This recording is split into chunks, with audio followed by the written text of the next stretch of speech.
She left me for her work husband, with a corner office and corporate jet access. Bragged about his power on Instagram while calling me boring. Then his CEO called. Come immediately. Don't tell them. When that private elevator opened, I understood I've been holding the detonator all along. My name is Daniel Hartwell. I'm 45 years old, and until 3 months ago, I was the regional director of operations for Grandview luxury hotels across the southeastern United States. 16-hour days, constant travel between Atlanta, Miami, and Charleston, making sure every guest experience was flawless. I was good at it. Built my reputation on being the guy who could turn struggling properties into 5-star destinations. My wife Stephanie seemed proud of that. At least, that's what I thought. We'd been married for 11 years. Met at a hotel industry conference in Nashville. She was working in event coordination back then, sharp and ambitious. We clicked immediately. Built a life in Savannah, bought a historic townhouse near Forsyth Park, talked about kids someday when the timing was right. The timing never came, but we were happy. Or I was happy. Turns out there's a difference. It was a Tuesday morning in early September when she left. I remember because I just gotten back from a property inspection in Jacksonville the night before. The azaleas in our garden were still blooming, unseasonably late. I was in the kitchen making coffee when she came downstairs with 2 suitcases I didn't recognize. Designer luggage. Expensive. Not the kind we owned. I'm leaving, Stephanie said. No, we need to talk. Or I'm unhappy. Just a statement of fact, like she was announcing a dinner reservation. I stood there holding the coffee pot, steam rising between us. What? I've outgrown this. She gestured vaguely at the kitchen, at me, at everything we'd built. I need someone who understands ambition. Real ambition. Her voice was steady, almost rehearsed, like she'd practiced this conversation in front of a mirror. I set the coffee pot down carefully, afraid if I moved too quickly, I'd shatter something more than glass. Is there someone else? I asked, though I already knew. She didn't even have the decency to look uncomfortable. Derek understands what it takes to succeed in the corporate world. He's going places, Dan. Big places. Derek Chambers. I knew the name. Her work husband, as she'd jokingly called him for the past year. They worked together at some consulting firm downtown, Sterling Global Advisors. She'd mentioned him maybe a dozen times, always in the context of brilliant strategy or executive vision. I never thought much about it. Trusted her. What a fool. So, you're leaving me for your coworker, I said flatly. I'm choosing a future that matches my potential, she corrected, as if that made it noble. She walked out 20 minutes later. No tears, no apologies, just the sound of her heels clicking across our hardwood floors one last time. I watched from the window as a black Mercedes pulled up. Derek's car. He didn't even have a spine to get out and face me. Just sat there in his expensive German sedan while my wife loaded her new luggage into his trunk.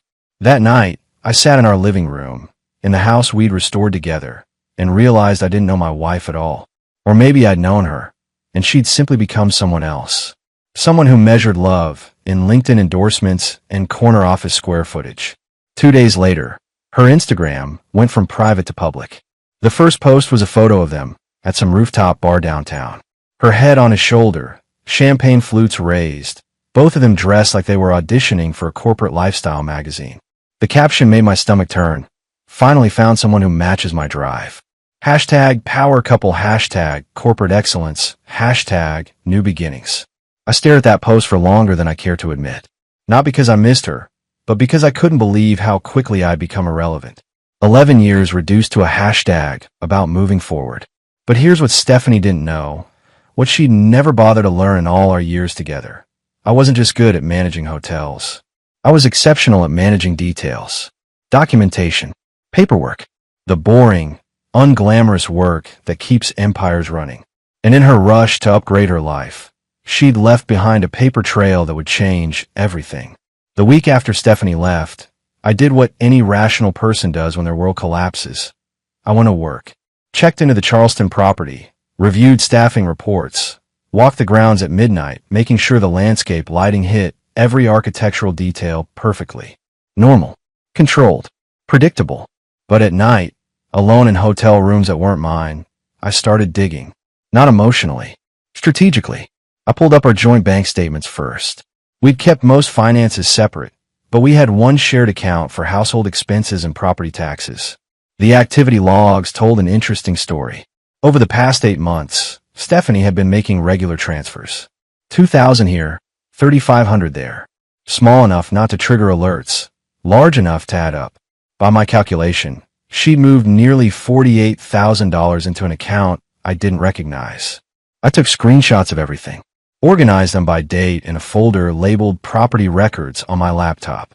If anyone ever looked, they'd assume I was documenting hotel renovations.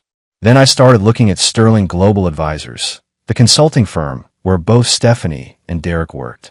Their website was polished corporate nonsense, strategic excellence, transformative solutions, the kind of language that sounds impressive but means absolutely nothing. Derek's profile photo showed him in a power pose, arms crossed, jaw set like he was starring in his own executive superhero movie. Senior Director of Client Strategy. Whatever that meant. But here's where it got interesting. Sterling Global wasn't just some boutique consulting firm. They were a subsidiary, owned by a much larger parent company called Meridian Holdings Group. And Meridian had contracts with half my hotel properties for compliance auditing and risk assessment services. I'd signed some of those contracts myself 2 years ago. Never thought twice about it. I opened my archive files and found the paperwork. Standard consulting agreements, payment structures, liability clauses. But tucked in the back, in the addendums I'd barely glanced at, was something unusual. A compensation clause that granted partial equity shares to approved consultants who brought in contracts exceeding certain thresholds. I read it 3 times to make sure I understood correctly. Then I pulled up my even older files. The ones from when I'd briefly done freelance hospitality consulting before joining Grandview full-time. I'd set up a limited liability company for tax purposes, Hartwell Advisory Services. It had been dormant for 7 years, but I'd never formally dissolved it. And buried in those dusty digital files was a contract I'd completely forgotten about. 5 years ago, Meridian Holdings had acquired a small consulting firm I'd done work for. As part of the acquisition, they'd honored existing contractor agreements by converting them to equity compensation in a holding subsidiary. At the time, I'd received some paperwork about owning 0.0-something% of shares in Meridian Strategic Ventures. The monetary value was so negligible, maybe $800, that I just filed it away and forgotten about it. Until now. I opened a new browser tab and searched for Meridian Strategic Ventures' current structure. It took some digging through corporate registry databases, but I found it. The subsidiary had been restructured 3 years ago, folded into a larger entity. And that entity owned Sterling Global Advisors, which meant, if I was reading this correctly, I technically own a microscopic fractional interest in the company where my ex-wife and her boyfriend worked. I sat back in the hotel desk chair and stared at the screen. This changed things. Not because I wanted revenge. I'm not that person. But because if Derek had been giving Stephanie access to proprietary client information, to strategic plans, to anything remotely confidential, and she wasn't a cleared employee, that was a compliance violation. A serious one. And as a fractional stakeholder, even a laughably small one, I had legal standing to request disclosure of ethical breaches. I reached for my phone, then stopped. This needed to be done carefully. Professionally. The right way. I had time. Stephanie and Derek were too busy playing corporate royalty to notice the foundation shifting beneath them. Let them enjoy it while it lasted. 3 weeks after Stephanie walked out, my phone rang at 11:30 on a Wednesday night. I was in my home office, cross-referencing property tax records with corporate filing documents, when an unknown number lit up my screen. Normally I'd let go to voicemail, but something made me answer. Mr. Hartwell. A woman's voice, crisp and direct. Not a sales call. Speaking, I said. This is Margaret Sterling. I'm the founding partner of Meridian Holdings Group. She paused, letting that sink in. I need you in my office tomorrow morning. 9 sharp. I sat up straighter. Margaret Sterling. The name on half the corporate documents I'd been reviewing. The woman who'd built a consulting empire from nothing back in the 80s. May I ask what this is about? I kept my voice level. You may not, she said, not unkindly. Just matter of fact. But I will tell you this, Mr. Hartwell. Come immediately. Don't tell your ex-wife or her associate Derek Chambers about this call. Don't mention it to anyone. The deliberate inclusion of their names sent ice down my spine. I'll be there, I said. Good. The address is 1847 Peachtree Street Northeast, Atlanta. Top floor. Use the private entrance on the north side. Security will be expecting you. She hung up before I could respond. I sat there holding my phone, mind racing. Margaret Sterling didn't make personal calls to fractional shareholders who owned essentially nothing. This wasn't about my negligible equity stake. This was about something else. I spent the rest of the night not sleeping, but preparing. I printed every document I compiled. Bank statements, transaction records, corporate structure charts, the old equity agreements. Organized them in a leather portfolio that looked professional but not desperate. If this meeting was what I thought it might be, I needed to appear competent, not vengeful. The next morning, I drove to Atlanta. The building at 1847 Peachtree was understated elegance. No flashy signage, just dark glass and granite. Old money architecture. The kind of place that didn't need to advertise its importance. The north entrance was exactly where she'd said. A security guard in a tailored suit checked my ID against a tablet, nodded once, and gestured toward an elevator bank I hadn't noticed. Not the main elevators. A single door, brushed steel, no buttons visible. Ms. Sterling is expecting you, Mr. Hartwell, the guard said. He swiped a key card, and the elevator doors whispered open. I stepped inside. The doors closed, and the elevator began to move.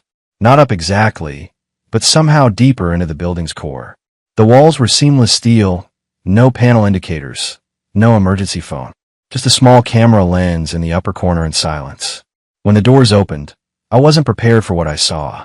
The space beyond was nothing like a typical executive floor.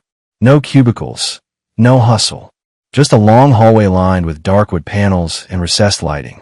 At the end, double doors stood slightly ajar. Through them, I could see a conference table and floor-to-ceiling windows overlooking the Atlanta skyline.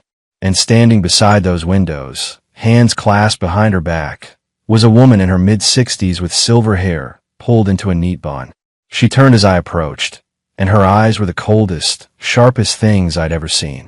Mr. Hartwell, Margaret Sterling said, "Thank you for coming. We have a great deal to discuss about your ex-wife's recent activities."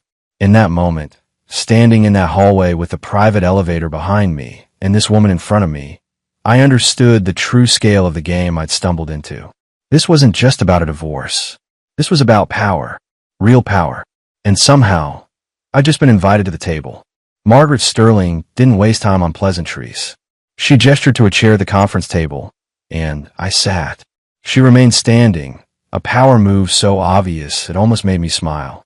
Almost. "I assume you're wondering why you're here," she said. The thought crossed my mind. I replied evenly. She tapped a tablet on the table, and one of the wall screens illuminated. My face appeared, pulled from some database. Below it, my employment history, education, the dormant LLC, everything. They'd done their homework. "You own 0.07% equity in Meridian Strategic Ventures," Margaret said. "A laughable amount under normal circumstances. However, these are not normal circumstances." She tapped again. Stephanie's face appeared on the screen. Then Derek's. Below their photos, a cascade of data. Meeting logs, email timestamps, file access records. "Your ex-wife," Margaret continued, "has been attending strategic planning sessions at Sterling Global Advisors for the past 6 months. Sessions she had no clearance to attend. Derek Chambers granted her access using his director-level credentials. I kept my face neutral, but my pulse quickened. She participated in discussions about client acquisitions, merger possibilities, and proprietary market analysis," Margaret said. She asked questions, took notes. On 3 occasions, she emailed herself confidential documents from Derek's computer. The screen showed email headers. Stephanie's personal Gmail address receiving files with names like Q3_expansion_strategy_confidential and client_portfolio_analysis_internal.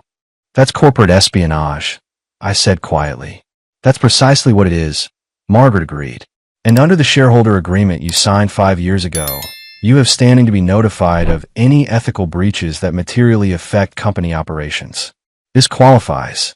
She pulled out a chair and sat across from me, her expression unreadable.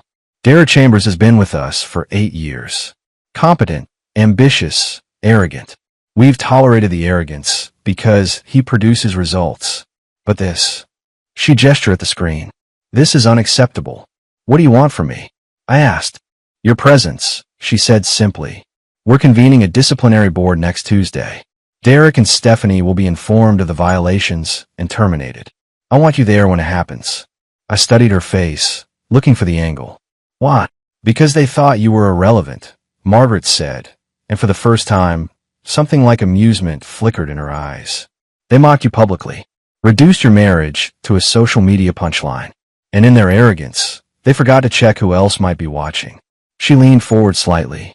In this business, Mr. Hartwell, the most dangerous person in any room is the one everyone underestimated. I want them to see you. I want them to understand that their downfall came not from their enemies, but from a man they thought they'd already defeated. I should have felt triumphant. Instead, I felt something colder, more focused. I'll be there, I said. Margaret nodded. Good. My assistant will send you the details. She stood, indicating the meeting was over. And Mr. Hartwell? What happens in that boardroom stays confidential. But what happens after is entirely up to you. I rose and shook her hand. Her grip was firm, businesslike. As I walked back to the private elevator, I understood what she'd really offered me. Not just revenge, not just vindication. She'd offered me the chance to reclaim my narrative, to stop being the punchline and become the ending they never saw coming. The elevator doors closed, and I descended back into the world. But I was no longer the same man who'd entered that building. The days between Margaret Sterling's call and the Tuesday hearing moved like continental drift. Slow, inevitable, building pressure beneath a calm surface. I went to work, managed properties, responded to emails. On the outside, I was the same Daniel Hartwell who'd always been reliable, steady professional. Inside, I was cataloging every piece of evidence like a prosecutor preparing for trial. Saturday morning, Stephanie's Instagram posted a new photo. Her and Derek at some charity gala in Buckhead, both dressed in formal, where that probably cost more than most people's monthly mortgage. The caption read, "When you're with someone who values excellence, every moment feels like an investment in your future. Hashtag power couple, hashtag success mindset, hashtag living my best life." The comments were predictably fawning. Friends congratulating her on finding real love. Strangers praising Derek's accomplishments. One person wrote, "You deserve someone who matches your ambition." I read every comment twice. Not because they hurt, but because I wanted to remember the height from which they were about to fall. Sunday evening, I received an email from Margaret's assistant. Subject line, Tuesday logistics. Inside was a detailed schedule. I was to arrive at 8:45 a.m., enter through the north entrance, proceed directly to conference room 7A. Business attire required. A non-disclosure agreement was attached, which I printed, signed, and scanned back within 10 minutes. The NDA was thorough. I couldn't discuss anything that happened in the meeting with anyone outside the room. Violation would result in immediate legal action. I signed it without hesitation. This wasn't about public vindication. This was about watching the truth catch up to people who thought they were too clever to face consequences. Monday night, I barely slept. Not from anxiety, but from the same focused energy I felt before major hotel inspections. The mental checklist running through my mind. Professional appearance. Calm demeanor. Let them see nothing but competence. At 6 a.m., I was already awake. I made coffee, scrambled eggs, ate methodically, showered, shaved, dressed in my best charcoal suit with a navy tie. Conservative. Forgettable. The kind of outfit that says, "I belong here," without drawing attention. The drive to Atlanta took 90 minutes. I arrived at 8:40, parked in the underground garage, and took the private elevator Margaret's assistant had specified. The security guard recognized me this time, just nodded and waved me through. The elevator ascended in silence. When the doors opened, Margaret's assistant was waiting. A woman in her 30s, professional, efficient. "Mr. Hartwell, follow me please," she said without introduction. Conference room 7A was larger than I'd expected. An oval table dominated the center, surrounded by 13 leather chairs. Floor-to-ceiling windows overlooked Atlanta's skyline. The morning sun cast long shadows across the polished wood surface. Margaret was already there, reviewing documents. She glanced up as I entered. "Mr. Hartwell, please sit here." She gestured to the chair on her right, second from the head of the table. I sat. The position felt deliberate, close to power, but not claiming it. A witness, not a participant. They'll arrive at 9:15, Margaret said, checking her watch. Derek doesn't know you'll be here. Neither does Stephanie. I've found that surprise is often the most effective tool in these situations. What should I expect? I asked quietly. Denial. Anger. Attempts to deflect blame. She closed her folder. Derek will try to minimize. Stephanie will likely claim ignorance. Neither strategy will work. The evidence is irrefutable. Other board members began filing in. I recognized, too, from their corporate photos. Stern faces, expensive suits, people who'd built empires and had no patience for incompetence or betrayal. At 9:12, the door opened again. Derek walked in first, confident as ever, then stopped when he saw the full board assembled. His smile faltered just slightly. Stephanie followed, and when her eyes found mine sitting beside Margaret Sterling, her face went white. For the first time since she'd walked out of our home, I saw genuine fear in her expression. Please sit, Margaret said, gesturing to the two chairs at the far end of the table. The chairs where defendants belong. Derek recovered first. He always did. Charm was his default setting, the mask he wore when uncertainty crept in. Margaret, I wasn't aware this was a full board session, Derek said, attempting casualness as he and Stephanie took their seats. If I'd known, I would have prepared a presentation on the Riverside acquisition. This isn't about Riverside, Margaret said flatly. This is about you, Mr. Chambers. And Ms. Greer. Stephanie's hands were folded on the table, knuckles white. She hadn't looked at me again since that first shocked glance. Derek, however, kept glancing my way, confusion mixing with something darker. Margaret tapped her tablet. The wall screen illuminated with a single image, an email header. From Derek's company account to Stephanie's personal Gmail. Subject: Q2 Strategy Overview Confidential.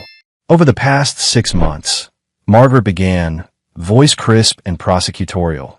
You, Mr. Chambers, have granted unauthorized access to proprietary company information to Ms. Greer, a non-employee with no security clearance and no legitimate business need. Derek opened his mouth. Margaret raised one finger, and he closed it. Ms. Greer attended 7 restricted strategy sessions, she continued. She reviewed confidential client portfolios. She participated in discussions about merger possibilities, expansion plans, and competitive positioning. All of this was documented, recorded, and logged. The screen changed. Meeting attendance logs. Stephanie's name, time-stamped entries, digital signatures from Derek's credentials granting her building access. Stephanie finally spoke, her voice shaky. I was just observing. Derek said it would help me understand corporate strategy for my own professional development. Professional development, Margaret repeated, the words dripping with contempt. You took notes. You asked specific questions about client vulnerabilities. On 3 occasions, you emailed yourself documents from Mr. Chambers' computer. The screen showed email after email. Stephanie's personal address receiving files marked internal only, board confidential, restricted distribution. Derek leaned forward, trying to regain control. With respect, Margaret, this seems like an overreaction. Stephanie's background is in event coordination and marketing. She was exploring potential career transitions into consulting. I was mentoring her. You were sleeping with her, said Thomas Drayton, one of the senior board members, his voice like gravel, and using company resources to impress your mistress. The word hung in the air. Mistress. Stephanie flinched as if she'd been slapped. This isn't personal, Derek insisted, but his voice had lost its smooth edge. This is a witch hunt. Margaret slid a document across the table. This is your employment contract, Mr. Chambers. Section 14C specifically prohibits sharing proprietary information with unauthorized individuals. Section 17B prohibits using company credentials to grant access to non-employees. You violated both. Repeatedly. Deliberately. She slid another document to Stephanie. And this, Ms. Greer, is your consulting contract with our subsidiary, Brighton Advisory Services. You signed a non-disclosure agreement. You violated it 6 times that we can prove. Possibly more. Stephanie picked up the document with trembling hands. I didn't know I was violating anything. Derek told me it was fine. Ignorance is not a defense, Margaret said coldly. Derek's mask finally shattered. This is because of him, isn't it? He pointed at me, anger flooding his face. Dan can't handle being left. So he went crying to corporate? This is pathetic. I said nothing. Didn't move. Just held his gaze with the same calm I'd maintained since walking into the room. Margaret's voice cut through like a blade. Mr. Hartwell didn't initiate this investigation, Mr. Chambers. Our internal compliance team flagged the violations during a routine security audit. Mr. Hartwell is here because as a fractional equity holder in Meridian Strategic Ventures, he has legal standing to be notified of ethical breaches. This is policy, not personal vendetta. Derek's face went from red to pale. He owns equity. 0.07%. Margaret confirmed. Acquired 5 years ago through a consulting contract, long before either of you became relevant to this company's operations. Small, forgettable, but legally significant. Stephanie was staring at me now, truly seeing me for perhaps the first time since she'd left. Not as the boring husband she'd outgrown, but as the man who'd quietly held a card she never knew existed. Margaret stood. Derek Chambers, you were terminated effective immediately. Surrender your credentials and company property to security before you leave this building. Stephanie Greer, your consulting contract is revoked. You have 72 hours to return all company materials or face legal action. You can't do this, Derek said, but his voice was hollow. It's already done, Margaret replied. Security appeared at the door, as if they'd been waiting for a cue. Derek and Stephanie were escorted out without ceremony, without dignity, without the power they'd worn like armor just minutes before. As the door closed behind them, Margaret turned to me. Mr. Hartwell, thank you for your presence. This matter is concluded. I stood, shook her hand, and walked out of that boardroom, knowing I'd never see either of them the same way again. And more importantly, they'd never see themselves the same way either. The call came 3 days after the hearing. Stephanie's number flashed on my screen at 11:40 at night. I almost didn't answer, then decided I wanted to hear what desperation sounded like. Daniel, she said, and her voice was raw, scraped clean of the polish she'd worn for months. We need to talk. No, we don't, I said calmly. Please, just 5 minutes. I deserve that much. I almost laughed. You deserve exactly what you got, Stephanie. Nothing more, nothing less. You destroyed my career. Her voice spiked, anger breaking through. Derek lost everything. His job, his reputation. Do you understand what you've done? I didn't do anything, I said, keeping my tone level. You and Derek did this to yourselves. I just happened to own equity in the company where you committed corporate espionage. That's not revenge. That's consequence. It wasn't espionage, she hissed. I was learning. Derek was helping me transition careers. By giving you access to confidential client data, by letting you sit in on restricted strategy sessions. I shook my head, even though she couldn't see it. You broke the law, Stephanie. Multiple laws. The only reason you're not facing criminal charges is because Margaret Sterling decided termination was sufficient. There was silence on the other end. Then, quieter. I didn't know you owned part of the company. You never bothered to learn what I did or how I did it, I said. You were too busy comparing me to Derek's LinkedIn profile. That's not fair. Fair. The word tasted bitter. You left me for your coworker, posted it all over social media, and turned our marriage into a punchline. You call me boring, unambitious, small-minded, and now you want to lecture me about fair. She was crying now. I could hear it. I made a mistake. You made a choice, I corrected. And choices have consequences. You chose Derek. You chose to access information you had no right to see. You chose to mock me publicly. Now you get to live with those choices. Derek's blaming me, she said through tears. He says I push him to let me into those meetings. Says I manipulated him. His lawyer is claiming I seduced him into violating company policy. I felt nothing hearing that. No satisfaction, no pity. Just empty acknowledgement of predictable behavior. Sounds like Derek's showing you exactly who he is when things go wrong, I said. Pay attention this time. I don't have anywhere to go, Stephanie said, her voice breaking completely. I can't afford rent without the consulting income. My sister won't let me stay with her. She said I made my bed. Then lie in it. I said quietly, you wanted a different life. You got one. This is what it looks like. Daniel, please. I hung up, set the phone on my kitchen counter, and stared at it for a long moment. Part of me, a very small part, felt something like regret. Not for her, but for the version of us that might have existed if she'd been honest.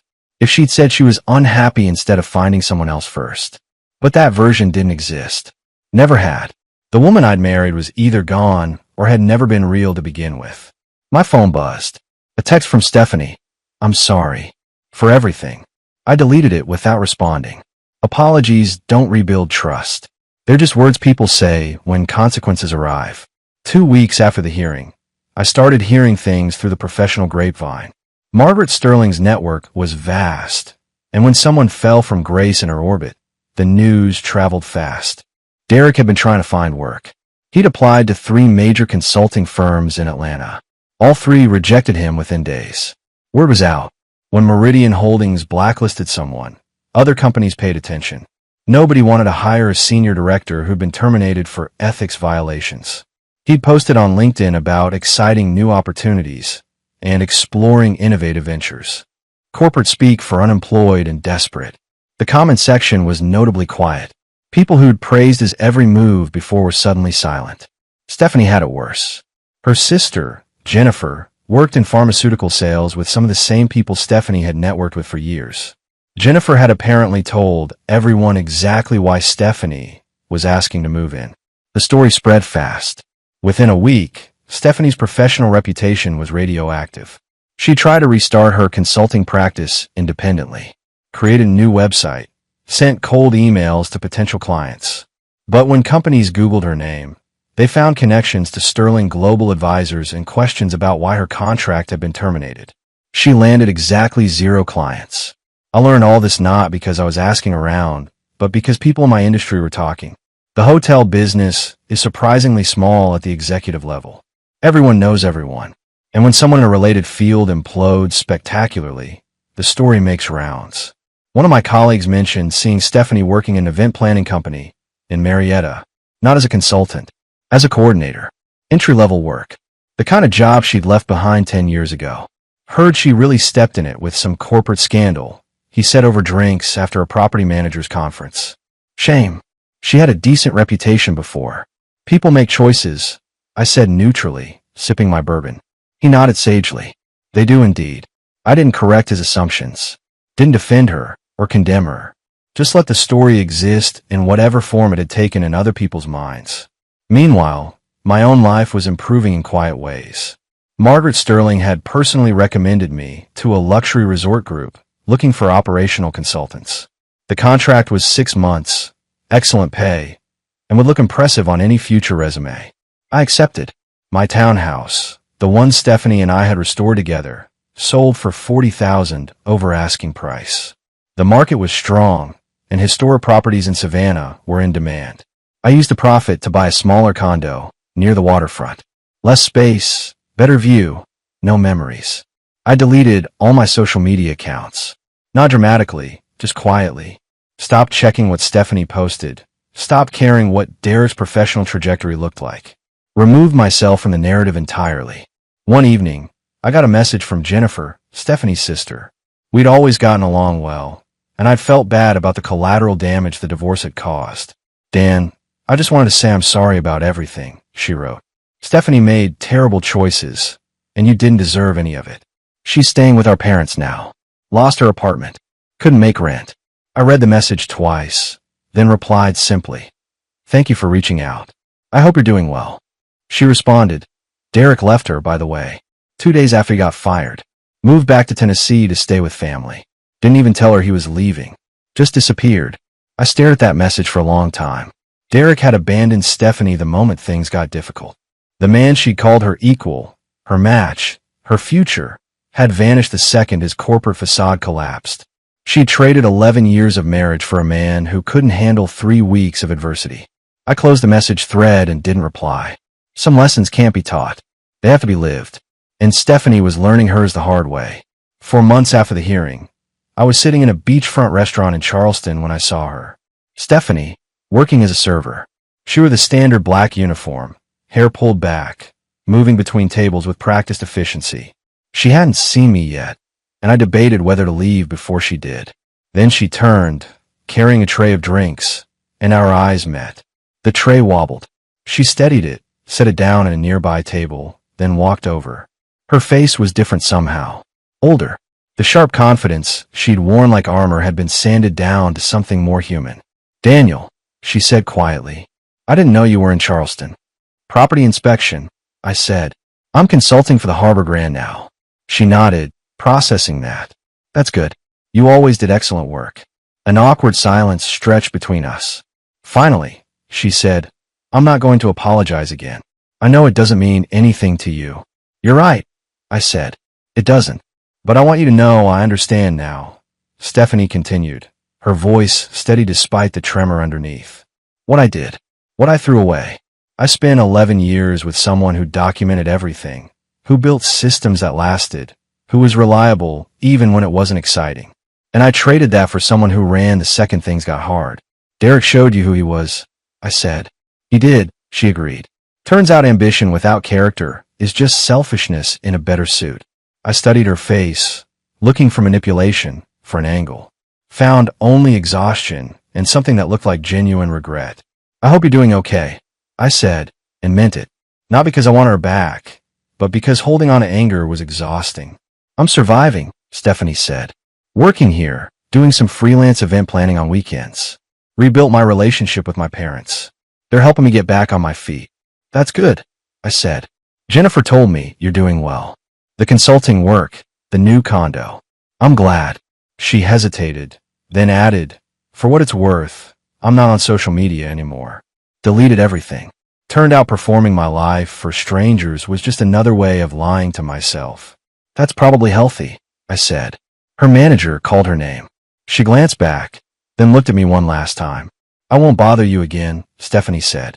"But thank you for not destroying me completely when you could have. Margaret Sterling told me you could have pushed for criminal charges. You didn't. That wasn't mercy," I said honestly. "That was just knowing when consequences were sufficient." She nodded, understanding the distinction. "Goodbye, Daniel." "Goodbye, Stephanie." I watched her return to work, moving between tables, rebuilding a life from the ground up. Part of me felt something like pity. The rest of me felt nothing at all. She'd made her choices. Now she was living with them. That was enough. I finished my meal, left a generous tip with a different server, and walked out into the Charleston evening. The air smelled like salt and jasmine, and somewhere in the distance, church bells were ringing. I'd spent months being angry, then strategic, then simply indifferent. Now I was just ready to move forward. Stephanie was her own story now, and I was writing mine. 8 months after the divorce was finalized, Margaret Sterling called me again. "Mr. Hartwell," she said without preamble, "I have a proposition for you." I was in my condo, reviewing contracts for a resort property in Hilton Head. "I'm listening." "Meridian Holdings is expanding our hospitality consulting division," she said. "We need someone with operational expertise and uncompromising ethics. Your name came up repeatedly in our candidate discussions." I set down my pen. "You're offering me a position?" "Senior Director of Hospitality Operations," she confirmed. "Based in Atlanta, but with travel throughout the Southeast. Competitive salary, equity compensation, full benefits." "And Mr. Hartwell?" "This time the equity won't be negligible." I was quiet for a moment, processing. "Why me?" "Because you're competent, discreet, and you understand that reputation is built on reliability, not performance," Margaret said. "And because when your world collapsed, you didn't collapse with it. You documented everything, acted strategically, and let the system handle what the system should handle. That's the kind of judgment I want on my executive team." "When would you need an answer?" "Take a week," she said, "but I don't think you need that long. You're ready for this." She was right. I was. "I accept," I said. "When do I start?" 2 weeks. I'll have my team send the contracts tomorrow."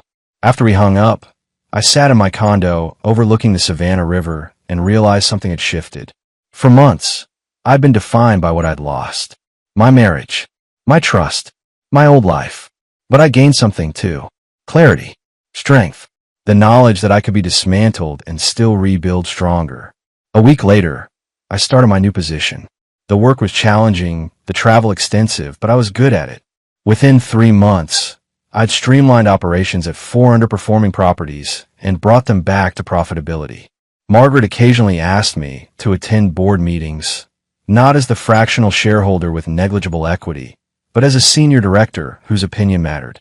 I sat in those rooms with confidence, no longer the man who'd been left behind, but someone who'd earned his seat through competence and resilience. 1 year after Stephanie walked out, I was in Miami for a property opening when my phone buzzed with a message from Jennifer. "Thought you want to know," she wrote. "Stephanie's engaged. Some guy she met at her church. Accountant. Quiet. Nothing like Derek. She seems happy. Or at least, she seems peaceful." I read the message twice, then typed back, "I hope it works out for her." And I meant it.